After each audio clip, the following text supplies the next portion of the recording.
Do you know which Chief Justice this is? I'll bet you don't.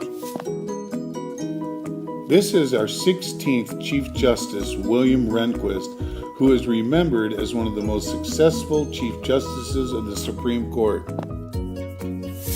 Rehnquist was born in Milwaukee, Wisconsin in 1924.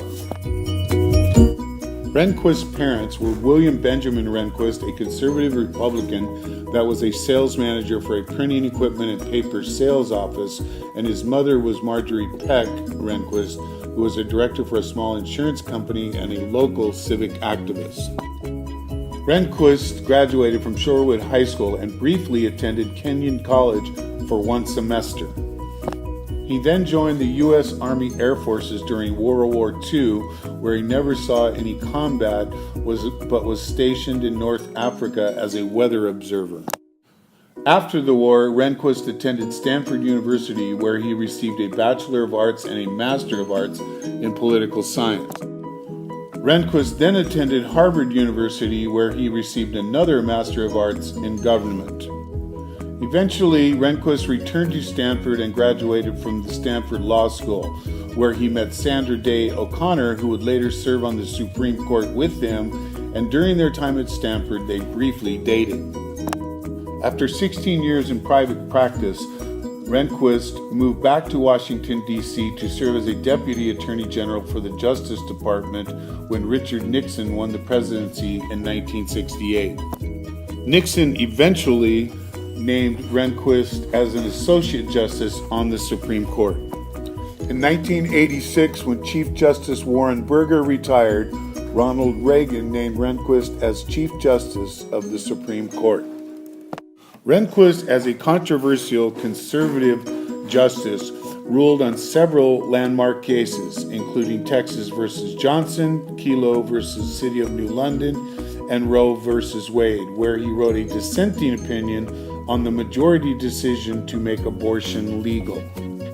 Rehnquist, as a conservative justice, was often referred to as the Lone Ranger because of his tendency to be on the opposite side of the majority decisions in the Supreme Court.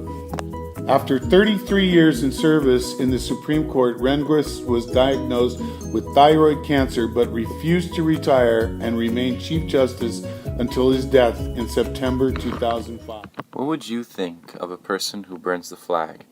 Would you think that person is a criminal? Or maybe somebody that's in their rights but is way too dramatic? Or possibly you see the message that person is trying to send? Well, those were the same thoughts that were going through the minds of the Supreme Court when a man named Gregory Lee Johnson burned the flag at a Republican rally. Johnson was born in 1956 in Richmond, Indiana. It was him and all of the outraged state of Texas that was involved in this rather touchy Supreme Court case. The case had taken place in 1989, but the reason that the case ever happened was in 1984. The case originated in Dallas, Texas in 1984 in front of a convention center where the Republican National Convention was being held. The reason that this case went to the Supreme Court was because a Texas jury tried Johnson, but Johnson had argued that he was well within his rights and was using symbolic speech. Gregory Lee Johnson burned an American flag outside the convention center where 1984 Republican National Convention was being held in Dallas, Texas. Johnson burned the flag to protest the policies of President Ronald Reagan. He was arrested and charged with violating a Texas statute that prevented the desecration of a venerated object, including the American flag, if such action were likely to incite anger in others. A Texas court tried and convicted Johnson. He appealed, arguing that his actions were symbolic speech protected by the First Amendment. The Supreme Court then agreed to hear his case. The majority of the court, according to Justice William Brennan, agreed with Johnson and held that flag burning constitutes a form of symbolic speech that is protected by the First Amendment. The majority noted that the freedom of speech protects actions that society may find very offensive, but society's outrage alone is not justification for suppressing free speeches in particular. The majority noted that the Texas law discriminated upon viewpoint.